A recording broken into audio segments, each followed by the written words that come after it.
की जानकारी के लिए बता दें कि अभी चुनावी मोड से निकला नहीं है हिमाचल प्रदेश, क्योंकि लोकसभा चुनाव संपन्न हुए, 6 विधानसभा की सीटों पर उपचुनाव हुए, लेकिन फिर से 3 विधानसभा की सीटों पर उपचुनाव आ चुका है। जी हां, और बीजेपी ने तो अपनी कमर पहले से ही कस ली थी, यहां तक कि जैसा कि पहले भी किया गया था उपचुनाव में भी और लोकसभा चुनाव में भी, कांग्रेस से पहले अपने उम्मीदवारों के नाम का ऐलान बीजेपी कर चुकी है। एक बड़ी जानकारी आपको बता दें कि हिमाचल उपचुनाव के लिए बीजेपी ने प्रत्याशियों के नाम का ऐलान कर दिया है।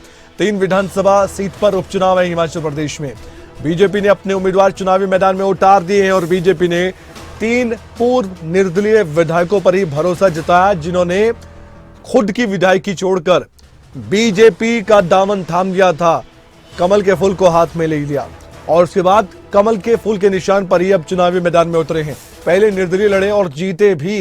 ये एक और बात अहम है कि इनमें से एक तो विधायक ऐसे थे जो कि बीजेपी को छोड़कर इंडिपेंडेंट चुनाव लड़े थे और जीते भी। बीजेपी को डेंट मारा गया था, लेकिन अब बीजेपी में शामिल हुए तो टिकट भी मिला है।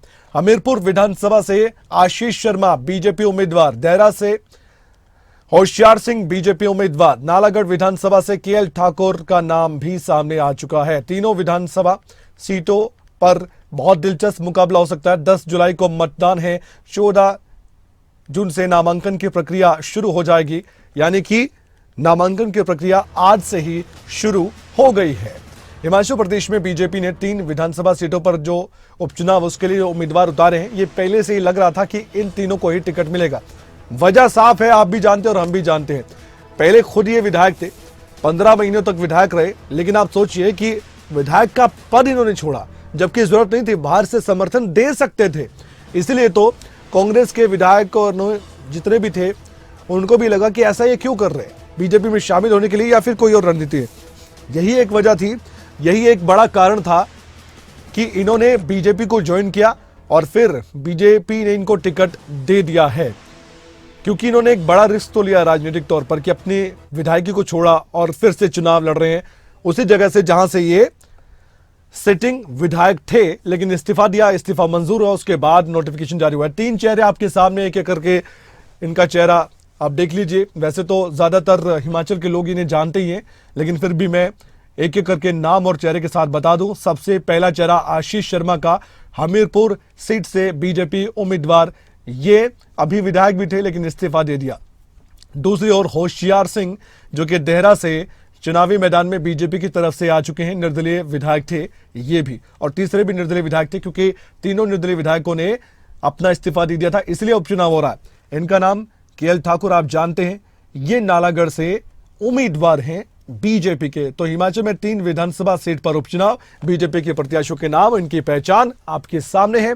कितना दिलचस्प रह सकता है मुकाबला, जानने के लिए हमारे साथ जुड़ चुके हैं हमारे ब्यूरो शिमला से प्रदीप ठाकुर और कांगड़ा से मनोज धीमान।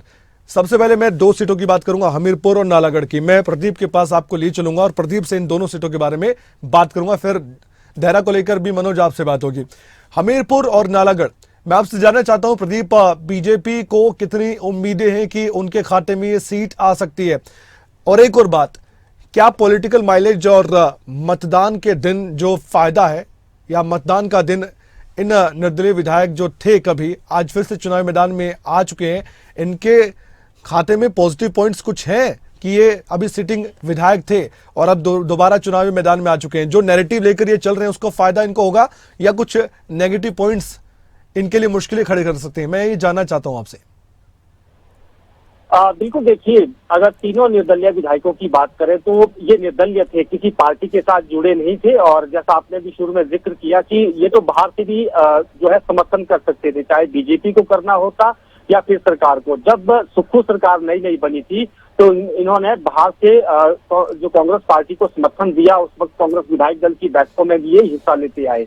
लेकिन राज्यसभा चुनाव में जो राजनीतिक परिदृश्य बना, इन्होंने क्रॉस वोटिंग की और उन 6 कांग्रेस के बागी विधायकों के साथ ये 3 भी शामिल थे, कुल मिलाकर 9 इनकी संख्या है। तो ऐसे में इन्होंने भी क्रॉस वोटिंग की और उसके बाद जो स्थिति उपजी, फिर इनको अपने पद से इस्तीफा देना पड़ा और इन्होंने अपनी विधायकी छोड़ी और ये कहा कि हम अब किसी पार्टी चिन्ह पर मैंडेट लेकर आएंगे। अब क्योंकि बीजेपी ने इनको टिकट दे दिया है, नालागढ़ से केएल ठाकुर की बात करें, हमीरपुर से आशीष शर्मा की बात करें, या फिर देहरा से होशियार सिंह, वैसे देखा जाए तो तीनों की राजनीतिक पृष्ठभूमि भाजपा से जुड़ी हुई है और पूर्व में ये बीजेपी से टिकट भी मांगते आए, लेकिन इनको टिकट नहीं मिला। और इस बार जो चुनाव हुए हैं 2022 के, उसमें इन्होंने निर्दलीय पर्चा भरा और जीत कर भी आए। होशियार सिंह तो दूसरी बार चुनाव जीत कर आए और केएल ठाकुर का तो एक बार टिकट तक फाइनल था। जेपी नड्डा तब भाजपा के राष्ट्रीय अध्यक्ष थे, पीटर हॉफ में उन्होंने बाकायदा घोषणा कर दी थी कि केएल ठाकुर जी आप काम पर लग जाइए, लेकिन इनको टिकट नहीं मिला और यहाँ से इनका टिकट कट गया। लेकिन अब जब निर्दलीय जीतने के बाद और राज्यसभा चुनाव के बाद अब सारी राजनीतिक परिस्थिति यहाँ पर बदली। अब इन्होंने भाजपा का दामन थामा। हालांकि इनके खिलाफ कांग्रेस यही प्रचार कर रही है कि इन्होंने चुनाव में झोंका है, इन्होंने अपनी विधायकी को बेचा है, ये आरोप इनके ऊपर लग रहा है। और ये भी कहा जा रहा है कि अब ये किस मुंह से वोट मांगने जाएंगे। लेकिन इन तीनों विधायकों का और उसके साथ साथ बीजेपी के नेताओं का ये कहना है कि जब इन्होंने क्रॉस वोटिंग की, यानी राज्यसभा के लिए वोट किया, उसके बाद से सरकार इनके खिलाफ जो है वो कहीं ना कहीं एक ऐसी भावना के साथ, द्वेष की भावना के साथ और विरोधी भावना के साथ काम करना शुरू कर गई थी। इनके पर्सनल बिजनेस पर अटैक करने सरकारी मशीनरी के जरिए शुरू किए गए थे, इस तरह के आरोप लगाए गए और फिर जो है इन्होंने इस्तीफा दिया और अब इसी बात को ये जनता के बीच भी ले जा रहे हैं। लेकिन सवाल यही है कि क्या जनता इन पर भरोसा करेगी, या जो सरकार कह रही है कि इन्होंने विधायकी बेची, इन्होंने चुनाव में प्रदेश एक और उपचुनाव में प्रदेश को झोंका, इनको समर्थन देने की, इनको इस्तीफा देने की जरूरत नहीं थी, ये किसी को भी अपना समर्थन दे सकते थे। तो ये बात इनको लेकर प्रचार में चल रही है और ये प्रचार में जब आगे धीरे धीरे कैंपेन बढ़ेगा तो इनके खिलाफ जो है इसी तरह से प्रचार होगा। लेकिन जब ये बड़ी बात प्रदीप, एक बड़ी तो बात भी है, ये तीनों जो चुनावी मैदान में बीजेपी के अभी उम्मीदवार हैं, 2022 याद कीजिए, तीनों के तीनों बीजेपी की टिकट के चाहवान थे, लेकिन टिकट नहीं मिला। उनमें से एक तो कांग्रेस ज्वाइन कर चुके थे। मैं यहां पर बात कर रहा हूं अगर आशीष शर्मा की, तो इसलिए गए थे क्योंकि बीजेपी के टिकट चाहते थे, बीजेपी ने टिकट काट दिया। यही काम हुआ था केएल ठाकुर के साथ, यही काम हुआ था होशियार सिंह के साथ, और अब जाकर बीजेपी ने उनको टिकट दिया, भरोसा जताया, जब वो लग रहा है कि हाँ ये जिताऊ उम्मीदवार हैं और ये निर्दलीय विधायक अपने दम पर, अपने नाम पर लड़े और जीते।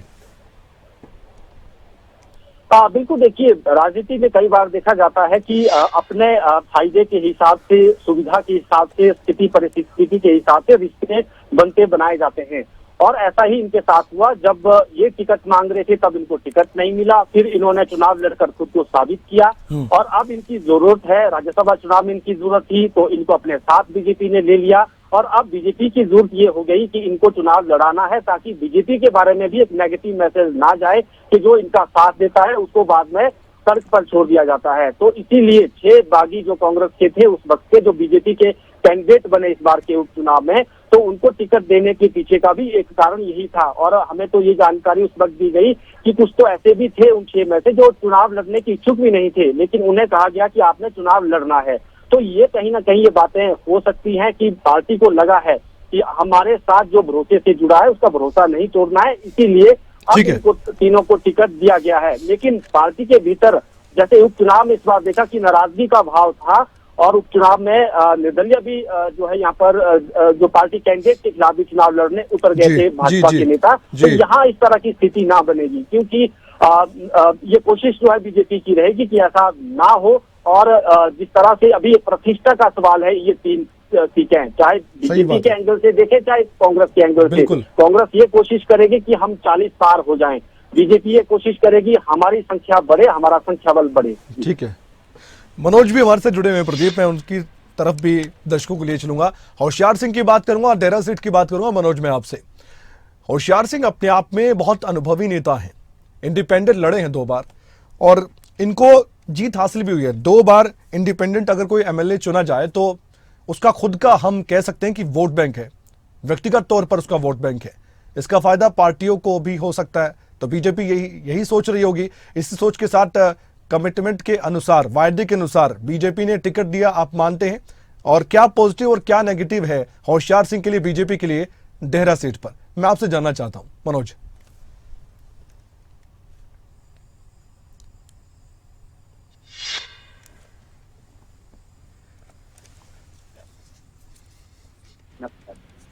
कल ये घोषणा हुई जी और मनोज। देखिए भारतीय जनता पार्टी को ज्वाइन किया था। भारतीय जनता पार्टी ज्वाइन करने के बाद लगातार जो है वो अब प्रत्याशी सिंह जो है वो प्रत्याशी।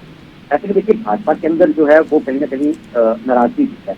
एक तरफ रमेश भाला थे जिन्होंने जिनको हटाया गया है, उनके बदले जो है टिकट दिया गया है, तो ऐसे में जो है वो रमेश भाला भी कहीं ना कहीं हो सकता है कि सिंह का साथ ना दें। दूसरी तरफ जो है अभी तक जो है कांग्रेस की तरफ से कोई प्रत्याशी जो है वो किया गया, लेकिन प्रत्याशी का अपना जो वोट बैंक है, आपने सही कहा कि 2 बार जो है वो लगातार विधायक चुन करके आए हुए हैं। इससे पहले भी वो भाजपा में गए थे, जब तो भाजपा ने उनको टिकट नहीं दिया और फिर दोबारा उन्होंने इंडिपेंडेंट चुनाव लड़ा और जीत हासिल की।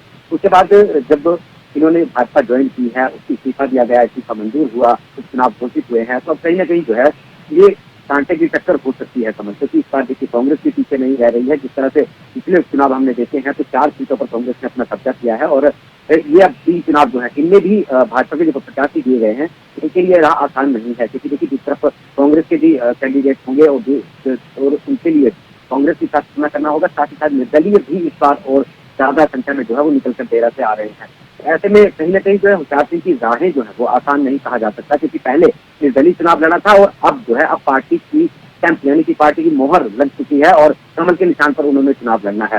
तो जाहिर सी बात है कि मुश्किलात भी बढ़ सकते हैं और एक तरफा फैसला तो हम नहीं कह सकते कि हो सकता है, क्योंकि कांग्रेस भी इस बार ऐसा चेहरा देने जा रही है। क्योंकि डेरा में जब मैं गया था, मैंने वहाँ लोगों से बात की, तो डेरा की जनता कह रही है कि अगर हो सकता है कि मुख्यमंत्री की धर्मपत्नी भी यहाँ से चुनाव लड़ सकती है, तो जाहिर सी बात है कि होशियार सिंह को कड़ी टक्कर मिल सकती है। दूसरी तरफ जो है वो नरदेव कंवर का नाम भी आगे चल रहा है, तो उसके साथ साथ सतीश ठाकुर हैं और भी कई कांग्रेस के दिग्गज नेता हैं। डॉक्टर राजेश जो है वो पहले चुनाव लड़ चुके थे, पिछली बार उन्होंने 19,000 मतों से 19,000 मत दिए थे, तो ये भी चेहरा जो है वो कांग्रेस की तरफ से दिया गया है। लेकिन देखना होगा कि वाकई में क्या ये कांग्रेस होशियार सिंह को टक्कर दे पाती है, या क्योंकि 2 बार निर्दलीय जीतना और अब भाजपा से चुनाव लड़ना, ऐसे में अपना वोट बैंक तो होशियार सिंह का है ही, लेकिन जो भाजपा का वोट बैंक है वो भी अब होशियार सिंह के साथ चलेगा, यानी कि जो भाजपा के कार्यकर्ता हैं उनका भी समर्थन जो है वो होशियार सिंह को मिलेगा। तो ऐसे में कांग्रेस के लिए ये राहें कहीं ना कहीं मुश्किल होती हुई नजर आ रही है और कांग्रेस को एक ऐसा चेहरा देना होगा जो होशियार सिंह को टक्कर दे सके, मात दे सके। लेकिन आप देखना तो ये होगा कांग्रेस क्या वाकई में ये वो कैंडिडेट उतार पाती है या फिर उम्मीदवार के नाम के बाद ही समीकरण बिगड़ सकते हैं बीजेपी के और होशियार सिंह के। अगर उम्मीदवार कांग्रेस पार्टी का मजबूत होगा, बड़े नाम वाला होगा, वो भी अपने खुद के वोट बैंक वाला होगा, तभी बात बन सकती है कांग्रेस पार्टी की, तभी चुनौती दी जा सकती है होशियार सिंह को। बिल्कुल कमल, देखिए 2 बार तो होशियार सिंह जीत चुके हैं, इससे पहले भी रमेश भाला थे, लेकिन कांग्रेस का अभी तक वजूद यहाँ पर नहीं बनता हुआ नजर आ रहा है। इससे पहले अगर बात करें तो डॉक्टर राजेश को पिछली बार चुनाव लड़ाया गया था, जो 19,000 मत लेकर के हार गए थे, होशियार सिंह जीते थे।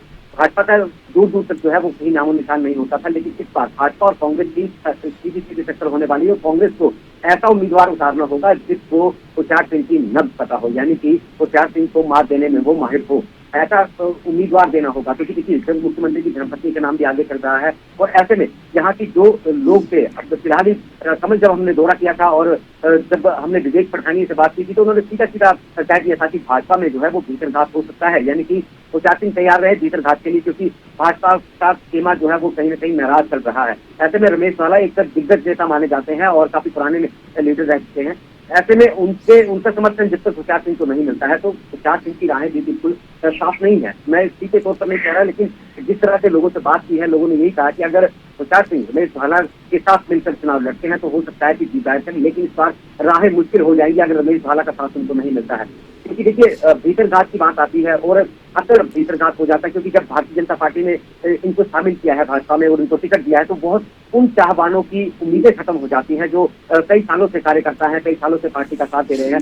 ऐसे में होता है कि भीतरघात भी हो जाता है, लेकिन रमेश भाला का साथ अगर होशियार सिंह को मिल जाता है तो जीत निश्चित है। और अगर रमेश भाला कहीं ना कहीं कुछ नहीं उनकी उम्मीदें होती है तो मुश्किल हो सकती है होशियार सिंह की राहें।